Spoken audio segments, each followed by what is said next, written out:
Hello everyone, नमस्कार आप सभी को। आज इस 309वें दिन के वीडियो में आप सभी का स्वागत है। आइए कुछ महत्वपूर्ण प्रश्नों को देखते हैं।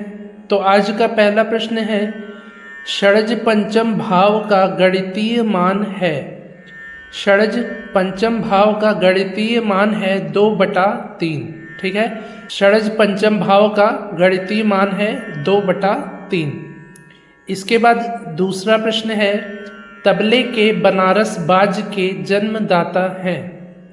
तबले के बनारस बाज के जन्मदाता हैं पंडित राम सहाय जी। पंडित राम सहाय जी जो हैं ये तबले के बनारस बाज के जन्मदाता हैं। तीसरा प्रश्न है, माई म्यूजिक माई लाइफ पुस्तक के लेखक हैं। माई म्यूजिक माई लाइफ पुस्तक के लेखक हैं पंडित रविशंकर जी। पंडित रविशंकर जी माई म्यूजिक माई लाइफ पुस्तक के लेखक हैं। चौथा प्रश्न है, कृत्रिम नाद का उद्भव होता है। कृत्रिम नाद का उद्भव होता है मुख से। मुख है स्थान कृत्रिम नाद के उद्भव होने का। ठीक है, इसके बाद पांचवा प्रश्न है, मतंग जी ने नाद के भेद माने हैं। मतंग जी ने नाद के भेद माने हैं 5 भेद। इन 5 भेदों के नाम है पुष्ट, अपुष्ट, व्यक्त, अव्यक्त और कृत्रिम। ठीक है, पुष्ट, अपुष्ट, व्यक्त, अव्यक्त और कृत्रिम। मतंग जी ने इन 5 भेदों को, नाद के 5 भेदों को माना है, बताया है। ठीक है, इसके बाद छठवां प्रश्न है, थाट के स्थान पर संस्थान नामक शब्द का प्रयोग किया है। थाट के स्थान पर संस्थान नामक शब्द का प्रयोग किया है कवि लोचन जी ने। कवि लोचन जी ने थाट के स्थान पर संस्थान शब्द का प्रयोग किया है। सातवां प्रश्न है, लोचन जी ने माना है। लोचन जी ने 12 संस्थान को माना है। थाट के स्थान पर इन्होंने संस्थान नामक शब्द का प्रयोग किया है और 12 संस्थानों को माना है। ठीक है, आठवां प्रश्न है, विधारण्य नामक विद्वान ने किस शब्द का प्रस्फुटन किया है। विधारण्य नामक विद्वान ने मेल शब्द का प्रस्फुटन किया है। नौवां प्रश्न है, बीनकारों का घराना है। बीनकारों का घराना है किराना घराना। ये बीनकार, बीन बजाने वाले बीनकार यहाँ पे नहीं बोला गया है। बीनकार का मतलब है वीणा वादक। ठीक है, तो बीनकारों का घराना है किराना घराना। किराना घराना जो है ये वीणा वादकों का घराना है, जिनको बीनकार भी कहते हैं। 10वां प्रश्न है, सारंगी वादकों का घराना है। सारंगी वादकों का घराना है सेनिया घराना।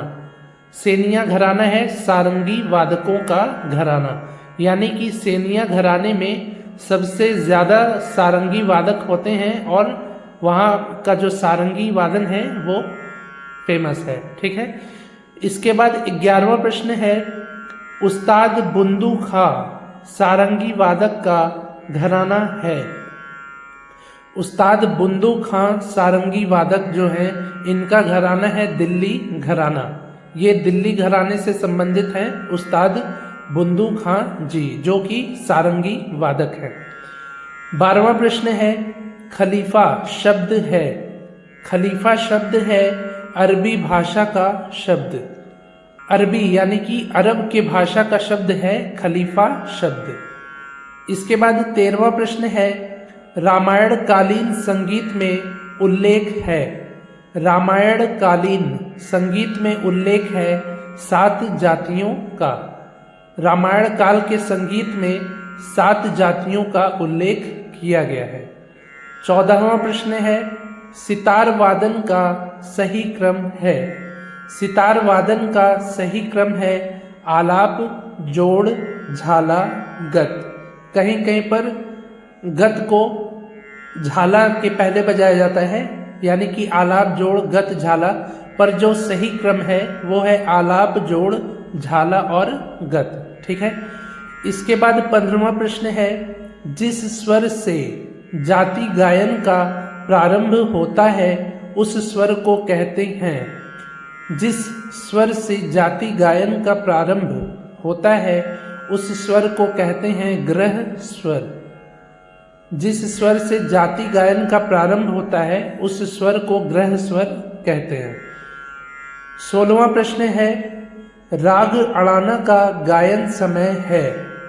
राग अड़ाना का गायन समय है रात्रि का तृतीय प्रहर, यानी कि रात्रि का तीसरा प्रहर जो है ये राग अड़ाना के गायन का उचित समय है। 17वां प्रश्न है, राग अड़ाना का थाट है। राग अड़ाना का थाट है आसावरी थाट। आसावरी थाट से राग अड़ाना का जन्म हुआ है। ठीक है। इसके बाद 18वां प्रश्न है, राग अड़ाना का समप्रकृतिक राग है। राग अड़ाना का समप्रकृतिक राग है दरबारी राग। राग अड़ाना रात्रि के तृतीय प्रहर में गाया जाता है। यह आसावरी थाट का राग है और इसका समप्रकृतिक राग है दरबारी राग। 19वां प्रश्न है, जिस स्वर पर जाति गायन का अंत होता है उस स्वर को कहते हैं। जिस स्वर पर जाति गायन का अंत होता है उस स्वर को कहते हैं न्यास। ठीक है, उस स्वर को न्यास का स्वर कहते हैं। और जिस स्वर से जाति गायन का प्रारंभ होता है उस स्वर को कहते हैं ग्रह स्वर। आखिरी प्रश्न है, परन की क्रिया संबंधित है। परन की क्रिया जो है ये संबंधित है तबले से। परीक्षा में आपको तबले विकल्प पर ही टिक करना है। ठीक है, वैसे इसका सही उत्तर होना चाहिए पखावज। परन की जो क्रिया है ये पखावज वाद्य से संबंधित है, परंतु परीक्षा में आप तबले को ही टिक करेंगे। तो ये हो गए आज के 20 महत्वपूर्ण प्रश्न। आज मैंने 309वें दिन का वीडियो बनाया है जिसमें मैंने 20 महत्वपूर्ण प्रश्नों को बताया है जो यूपी टीजीटी की संगीत की प्रतियोगी परीक्षाओं में पूछे गए प्रश्न हैं। ये सभी प्रश्न आने वाली प्रतियोगी परीक्षाओं में अवश्य ही पूछे जाएंगे, इसलिए आप इस वीडियो को 2-3 बार ज़रूर अच्छे से देख लीजिए। ठीक है, आज से पहले की 308 वीडियोस के प्लेलिस्ट का लिंक नीचे डिस्क्रिप्शन में है। यदि आपने अभी तक उन सभी महत्वपूर्ण वीडियोस को नहीं देखा है तो डिस्क्रिप्शन में दिए हुए प्लेलिस्ट के लिंक के माध्यम से उन सभी वीडियोस को एक बार ज़रूर देख लीजिए। यदि अभी तक आपने इस चैनल को सब्सक्राइब नहीं किया है तो सब्सक्राइब कर लीजिए और यह वीडियो यदि पसंद आया हो तो इसको लाइक और शेयर भी ज़रूर करिए। मिलते हैं ऐसे ही अगले नए वीडियो में, तब तक के लिए नमस्कार, धन्यवाद।